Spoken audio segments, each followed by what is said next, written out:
I'm really interested in how horror films produce fear, how they convince an audience who is sitting in a movie theater or an auditorium that the images that they're seeing on screen are potentially threatening to them. So how does the horror film kind of produce an effect of the real and of real fear when you, as an audience member, are quite aware that you are actually safe? So that's one of the things that I'm really fascinated by. There are many different kinds of film types. We can think about horror films that are based on hauntings, ghost stories, horror films that are based on possession, like The Exorcist, horror films that are based on serial killers or psychopathic individuals, like Hitchcock's Psycho, or then The Silence of the Lambs later on. More recently, there's been a strain of horror film that I don't like so much, that's based on torture and kind of testing the audience and seeing how much they can stand to see on screen, like the Saw films or Hostel. So there's just such a wide array of different films. And then there's the kind of B-movie monster film that was very popular in the 50s, where you often have a creature invading a city, the kind of Godzilla type film that also fits into the horror genre. I actually do think that sometimes the unknown is much more terrifying than what you do know. I think that horror films that try to over-explain, everything that's happened, why the haunting is taking place, exactly, why this particular person is being targeted, and that can be effective, but in many ways they tell you too much. I think for me, at least, part of the experience of being frightened in a film or in everyday life is not knowing the full story.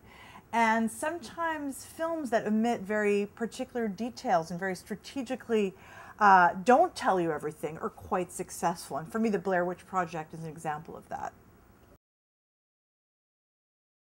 Horror films always entail a monster in some way.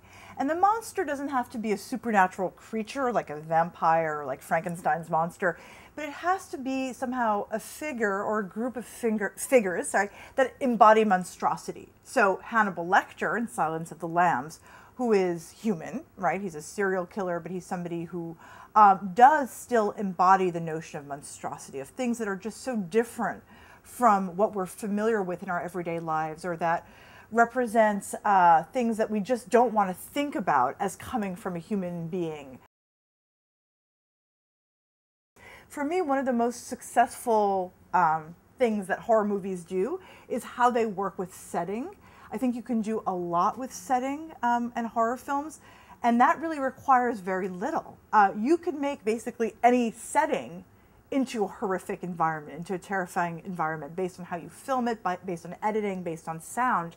And I think that's very important to keep in mind when you're shooting, that somebody's kitchen could be the most terrifying place in the world all of a sudden.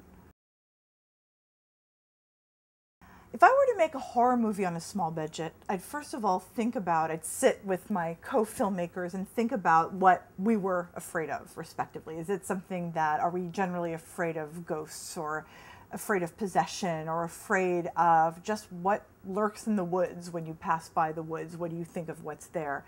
And in brainstorming that, I think you can really come up with some good ideas, and then think about, well, how would we create that atmosphere without trying to kind of tell the audience everything they need to know, without creating these crazy special effects where you're blinded by what you see, but how do you actually use the camera to perhaps lead the audience into this frightening space, into a house, into the woods, and think about how to work with the space in the most productive ways. And I would say that one of my favorite words is the word ghost.